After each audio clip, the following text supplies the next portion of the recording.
Hello friends, ഇവിടെ ഈ question പ്രകാരം നമുക്ക് കണ്ടുപിടിക്കേണ്ടത് the effective resistance between A and B.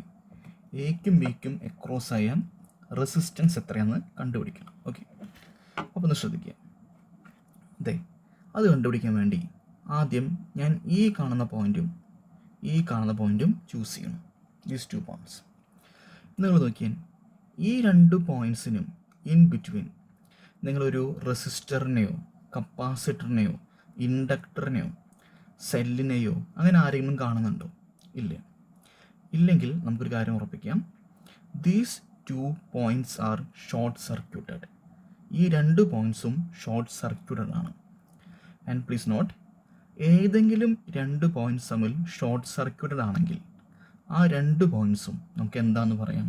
Same എന്ന് പറയാം. അപ്പോൾ അങ്ങനെയാണെങ്കിൽ ഈ കാണുന്ന പോയിൻ്റ് എക്സ് ആണെങ്കിൽ ഈ കാണുന്ന പോയിൻറ്റും എന്ത് തന്നെയാണ്? എക്സ് തന്നെയാണ്.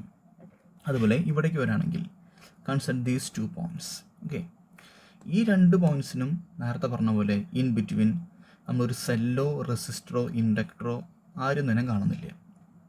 അപ്പോൾ അങ്ങനെയാണെങ്കിൽ ഈ 2 പോയിൻറ്റ്സും ഷോർട്ട് സർക്യൂട്ടഡ് ആണ്. If these 2 points are short circuited, these 2 points are considered to be same. അപ്പോൾ ഈ കാണുന്ന പോയിൻറ്റ് വൈ ആണെങ്കിൽ ഈ കാണുന്ന പോയിൻറ്റും എന്ത് തന്നെയായിരിക്കും? വൈ തന്നെയായിരിക്കും.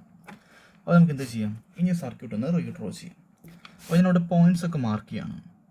ആദ്യത്തെ പോയിൻ്റ് എ, അത് കഴിഞ്ഞാൽ അടുത്ത പോയിൻ്റ് എക്സ്, എക്സ് കഴിഞ്ഞാൽ അടുത്ത പോയിൻ്റ് വൈ, വൈ കഴിഞ്ഞാൽ B.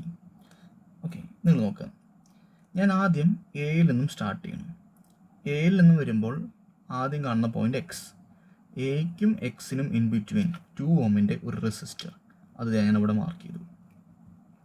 Between A and X the resistor of 2 ഓം. ഇനി എക്സിൽ നിന്നും നമ്മൾ വൈയിലേക്ക് വരാം. എക്സിൽ നിന്നും വൈയിലേക്ക് വരുമ്പോൾ എക്സിനും വൈക്കും ഇൻ ബിറ്റ്വീൻ 15 ഓമിൻ്റെയും 10 ഓമിൻ്റെയും 2 റെസിസ്റ്റേഴ്സ്, രണ്ടുപേരും സീരീസ് കോമ്പിനേഷനാണ്. അപ്പോൾ ഇവരുടെ ആർ എഫക്റ്റീവ് എന്ന് പറഞ്ഞാൽ ഇറ്റ് ബിക്കംസ് 25 ഓം. ഇനി അടുത്തതായി വൈയിൽ നിന്നും എക്സിലേക്ക് വരുന്നു. അപ്പോൾ വൈയിൽ നിന്നും എക്സിലേക്ക് വരുമ്പോൾ 40 ഓമിൻ്റെയും 10 ഓമിൻ്റെയും 2 റെസിസ്റ്റേഴ്സ്, രണ്ടുപേരും സീരീസ് കോമ്പിനേഷനാണ്. അപ്പോൾ അതിൻ്റെ ആർ എഫക്റ്റ് എന്ന് പറഞ്ഞാൽ 50 എന്ന് വരും. അപ്പോൾ വൈയിൽ നിന്ന് ഞാൻ എക്സിലേക്ക് വന്നപ്പോൾ അവിടെ 50 ഓമിൻ്റെ ഒരു റെസിസ്റ്റർ. ഇനി എക്സിൽ നിന്നും വൈയിലേക്ക് വരുമ്പോൾ അവിടെയും 30 ഓമും 20 ഓമും രണ്ടുപേരും സീരീസ് ആണ്. അപ്പോൾ അതിൻ്റെ ആർ എഫക്റ്റീവ് 50 വരും. അതെ, 50 ഓമിൻ്റെ മറ്റൊരു റെസിസ്റ്റർ. ഇനി വൈയിൽ നിന്നും ബിയിലേക്ക് വരുമ്പോൾ അവിടെ 8 ഓമിൻ്റെ ഒരു റെസിസ്റ്റർ. അപ്പോൾ ഈ രീതിയിൽ നമുക്ക് ഈ കാണുന്ന സർക്യൂട്ടിനെ റീഡ്രോ ചെയ്യാം. ഇനി നിങ്ങൾ നോക്കുക, ഈ 50 ഓമും ഈ 50 ഓമും പാരലലാണ്. അപ്പോൾ ഈ രണ്ടുപേരിനും ആർ എഫക്റ്റീവ് 25 വരും. അപ്പോൾ ആ 25ഉം ഈ 25ഉം പാരലാണ്. അപ്പോൾ അവരുടെ ആർ എഫക്റ്റീവ് 12.5 എന്ന് വരും. അപ്പോൾ അങ്ങനെയാണെങ്കിൽ ഫൈനൽ സർക്യൂട്ട് നമുക്ക് ഇതുപോലെ മാറ്റി വരയ്ക്കാം.